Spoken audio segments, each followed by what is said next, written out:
पंडित जी आज के इतने दिन तो सम्मान पाते रहे पंडित जी का, अगर ये नहीं करेंगे ब्राह्मण तो पंडित जी के जगह पर पंडितों लोग कहे जाएंगे। ब्राह्मणों आप जाइए जनता में और जनता को बताइए कि आपको तमाम दो चार जातियां, दो चार परिवार ही सत्ता पर काबिज हो गए हैं, चाहे वो भाजपा को हो, चाहे सपा को हो या बसपा को। आप ब्राह्मणों को जगाइए, वो विद्रोह करने को तैयार हो। जी, आज आप अयोध्या की पावन धरती पर हैं।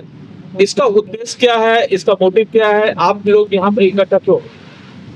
देखिए, मेरा नाम चंद्रभूषण पांडे है और मैं नैतिक पार्टी का राष्ट्रीय अध्यक्ष हूँ और राधिका प्रसाद पांडे जी हैं नैतिक पार्टी के राष्ट्रीय महासचिव हैं और श्री मिश्रा जी हमारे ये हैं नैतिक पार्टी के वरिष्ठ पदाधिकारी हैं। तो यहाँ हम लोग इसलिए आए हैं कि हम ये बताना चाहते हैं, एक शुरुआत करना चाहते हैं कि नैतिक पार्टी 2027 के चुनाव के दृष्टि में क्या हमारा दृष्टिकोण होगा, क्या एजेंडा होगा और किस तरह से हम 2027 के चुनाव में भागीदारी करेंगे। सबसे महत्वपूर्ण बात यह है कि मैं आज यहाँ जो इकट्ठे हुए हैं, यहाँ मूलतः यहाँ मुख्य रूप से ब्राह्मण लोग इकट्ठा हुए हैं, तो मैं ब्राह्मणों को मुख्य रूप से यहाँ एक तरह से उनसे कहने के लिए आया हूँ कि भाई ब्राह्मणों, अब आप लोग विद्रोह करिए और ये विद्रोह किस बात का करिए कि जो देश में पुरानी राजनीति चल रही है उसका विद्रोह करिए। और पुरानी राजनीति का विद्रोह करने का कारण है कि जब तक पुरानी राजनीति चलती रहेगी तब तक इस देश में सभी जातियों को न्याय नहीं मिलेगा और सभी जातियों को न्याय दिलाने के लिए जरूरी है कि पुरानी राजनीति को खत्म किया जाए और नई राजनीति की स्थापना की। और ये काम मैं ब्राह्मणों से कहना चाहता हूँ कि ब्राह्मण इस काम को करें। ऐसा मैं क्यों कर रहा हूँ ब्राह्मणों से करने के लिए कि इस पुरानी राजनीति ने ब्राह्मणों को एक तरह से खलनायक बना कर रखा है। आज पूरे देश में ब्राह्मण एक तरह से खलनायक बन चुके हैं, जबकि ब्राह्मण खलनायक नहीं है, वो हमेशा समाज के हितैषी रहे हैं और समाज के हितैषी के लिए, समाज के हितैषी के रूप में जब उन्होंने काम किया है तो जब भी समाज में दुर्स्थितियाँ आई हैं तो बढ़ चढ़ के उन्होंने विद्रोह किया है। चाहे हम बहुत पुरानी बात नहीं करना चाहते हैं, पुराणों की बात और शास्त्रों की बात नहीं करना चाहते। सवाल है, एक सवाल मैं बात खत्म कर सकते हैं, उनकी बात नहीं तो दो के बात देखिए। मंगल पांडे ने आज़ादी की लड़ाई शुरू की, विद्रोह किया और हम लोग मान तिलक ने हम आज़ादी हमारा जन्म अधिकार है करके विद्रोह किया। तो ब्राह्मण ही विद्रोह कर सकता है और नई राजनीति, पुरानी राजनीति को खत्म करने में कौन कौन है? ब्राह्मण ही एक ऐसा है कि जो विद्रोह को सभी जातियों को लेके ब्राह्मण विद्रोह कर सकता है। सभी जातियों को आज भी कितना भी खलनायक बनाने की कोशिश करें लोग, लेकिन आज भी सबसे ज्यादा ब्राह्मण ही आज के समाज में लोगों को विश्वास प्राप्त कर सकता है। तो हाँ, ब्राह्मण मूल वोटर भारतीय जनता पार्टी का माना जा रहा है। भारतीय जनता पार्टी में ब्राह्मण जुड़ा भी हुआ है, वोट भी करता है, लेकिन बीचे कुचे कहीं आवाज आती है कि ब्राह्मणों की सुनी नहीं जा रही, ब्राह्मणों का उत्पीड़न हो रहा है, ब्राह्मणों के साथ अत्याचार हो रहे हैं, ब्राह्मणों की हत्या हो रही है। ऐसे में क्या आप किस एंगल से इस पूरे तरफ पे सोचते हैं? ये जब तक ये पुरानी राजनीति रहेगी, ये पुरानी राजनीति को समझिए कि क्या है। भाजपा भी पुरानी राजनीति करती है, सपा भी पुरानी राजनीति करती है, बसपा भी कर रही है और कांग्रेस भी वही करती है। ये लोग कौन सी राजनीति कर रहे हैं? ये राजनीति कर रहे हैं कि कैसे हमको इस तरह के लोगों को, समाज को बांट दो। ये तो एक तो जान लीजिए पुरानी राजनीति सब संविधान के विरुद्ध काम करते हैं, सब संविधान के विरुद्ध है, भले वो कहते हैं संविधान, वो समाज को बांटने का काम करने वाली पार्टियां बन गई हैं, समाज को ठगने वाली पार्टियां बन गई हैं, समाज में झूठ बोलने वाली पार्टियां बन गई हैं, एक तरह से समाज में कट वाली पार्टियां, कमीशन वाली पार्टियां बन गई हैं, ये पूंजीपतियों की पार्टियां बन गई हैं, ये एक तरह से दलालों की पार्टियां बन गई हैं, एक तरह से अब पूंजीपतियों की पार्टी, अपराधियों की पार्टी बन चुकी हैं।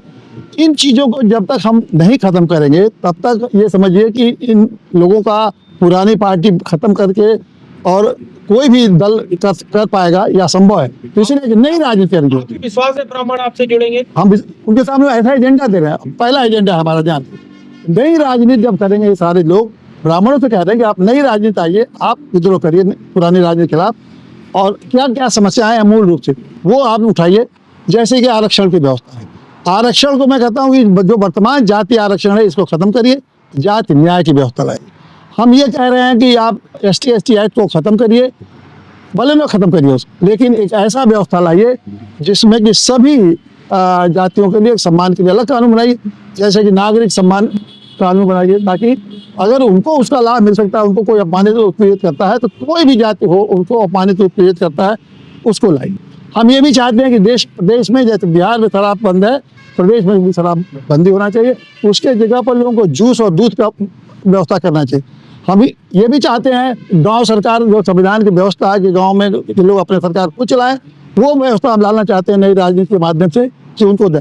तो ये जारी सारी बातें, ये ऐसे कोई मुद्दा नहीं है जिसको कि ये पार्टियां दावे में मैं कह सकता हूं कि ये कोई भी पार्टी ऐसी जो इसको सब, अब बहुत सारी बातें हैं लेकिन चार भी जो बात मैंने बताया, इसको कोई भी पार्टी जो भाजपा, सपा, बसपा और कांग्रेस इसको लागू कर दे कभी नहीं करेगी। इसलिए हम चाहते हैं, आप कितनी सीटों पर चुनाव हमने ये भी संकल्प है कि जो कि जाति आवंटन की जो व्यवस्था है उसमें मेरा है कि आप जान लीजिए कि पिछड़ी जातियों की संख्या 79 है, दलितों की संख्या 61 है।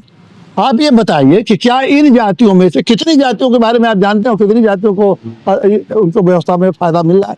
अगर आप पिछड़ों में देंगे तो 2-4 जातियां आप पिछड़ों को, मैं तो सूची आपको बता दूं कि हमारे पास सूची है उन जातियों का कि कौन कौन जातियां उठा रही है और कितनी ऐसी जातियां जिनके बारे में आपने कभी सोचा नहीं। आप पिछड़ी जातियां जिसकी संख्या 79 है, उसमें सिर्फ किसको फायदा मिला है? यादव को, मौर्य को, चौहान को, कुर्मी को, पटेल को, पाल को, बघेल को, बस यही जातियां और जाट को। अब जो नहीं मिल रहा किसको, आप कभी सुने? कहार है, गलेडिया है, ग्वाला है, चनऊ है, चिकबा है, जोगी है, तेली है, तमोली है, नकाल है, नट है, नाई है, नुनिया है, फकीर है, बंजारा है, बढ़ई है, बरई है, भुर्जी है, माली है, मूची है, रंगरेज है, रंगवा है, भर है, लोहार है, सुनार है, सुपर है, हलाल है, तत्वा है, नकाल है। इस तरह के कम से कम 70 जातियां हैं जिनको कोई फायदा नहीं हुआ। यही मैं ब्राह्मणों से कहने आया हूँ कि अगर आपको ये पिछड़े, इसी तरह से अनुसूचित जातियों का भी संख्या है, उसमें भी चमार और जाटों को छोड़कर और किसी को नहीं मिला, तो मैं यही कहना चाहूँ कि ब्राह्मणों इस पुरानी राजनीति को विद्रोह करो और एक एक जाति को, जो जाति आरक्षण खत्म करो और जाति आवंटन कराओ, एक एक जाति को संख्या के बराबर उनकी भागीदारी कराओ। और हम जो आप कह रहे हैं कि कितने मिले, इन्हीं जातियों को टिकट देंगे, कहार को देंगे, गलेरिया को देंगे, ग्वाला को देंगे, चनऊ को देंगे, माली को, जो 70 जातियां हैं सारे 70 जातियों को टिकट देंगे एक ही विधानसभा से कि तुमको अब जब तक आते प्रधान नहीं बना पाए लोग, सभी सीटों पर लड़ाएंगे, सभी सीटों पर लड़ाएंगे और सभी सीटों पर इनको दिलाएंगे। जो जिन जातियों को उपेक्षित रह गई हैं उन सारे लोगों को, जनता से क्या अपील है? जनता से यही है, ब्राह्मणों से अपील मैं कर रहा हूँ कि ब्राह्मणों आप जाइए जनता में और जनता को बताइए कि आपको तमाम 2-4 जातियां, 2-4 परिवार ही सत्ता पर काबिज हो गए हैं, चाहे वो भाजपा को हो, चाहे सपा को हो या बसपा को। आप ब्राह्मणों को जगाइए, वो विद्रोह करने के तैयार हो और उनके साथ मिलकर विद्रोह करिए पुरानी राजनीति, और नई राजनीति जो हम कह रहे हैं उसकी स्थापना में आप करिए। और निश्चित रूप से आप देखेंगे कि ब्राह्मण ही जो आज अगर जिसको आप खलनायक बनाए हैं, हम उनको नायक बनाएंगे।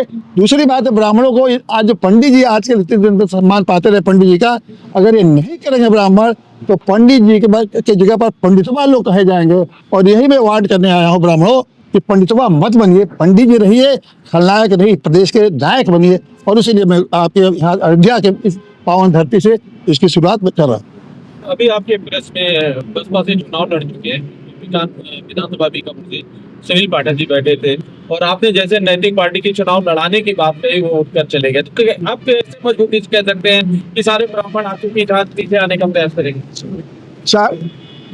मंगल पांडे कही थे ना, झूठे लोगों के साथ पूरा देश उनके साथ हुआ। ये सवाल नहीं है, सवाल यह कि जब हम इन जातियों को जिनको अपेक्षा की गई है, 70 जातियां जिनको पिछड़े जातियों में है उनको नहीं मौका मिला, अनुसूचित जातियों में जिसमें कि 61 जातियां हैं, इसमें 55 जातियां जिनको कभी नहीं मौका मिला। अब जब उनको साथ लेके हम चलेंगे तो हमें क्या जरूरत है कि किस पार्टी वाले हमको साथ दे रहे हैं कौन नहीं दे रहा है, ये पार्टी वाले हमको साथ देंगे और इनके बल पर ये चुनाव देखिए 227 का, ये आप देखिएगा 207 में नैतिक पार्टी की सरकार बनेगी। अपना पूरा परिचय बता दीजिए। मैं चंद्रभूषण पांडे हूँ, पूर्व न्यायाधीश हूँ, गवर्नर का सलाहकार रह चुका हूँ, हाईकोर्ट का वरिष्ठ अधिवक्ता हूँ और इस समय मैं नैतिक पार्टी के राष्ट्रीय अध्यक्ष के रूप में उपस्थित हूँ और अपनी बात जो कह रहा हूँ। ब्राह्मणों को मैंने इसलिए कहा कि ये शुरुआत ब्राह्मणों को करना चाहिए क्योंकि इस ब्राह्मणों को ही लोगों ने खलनायक बना दिया है। ब्राह्मणों को साबित करना है जो सच्चे हितैषी हैं।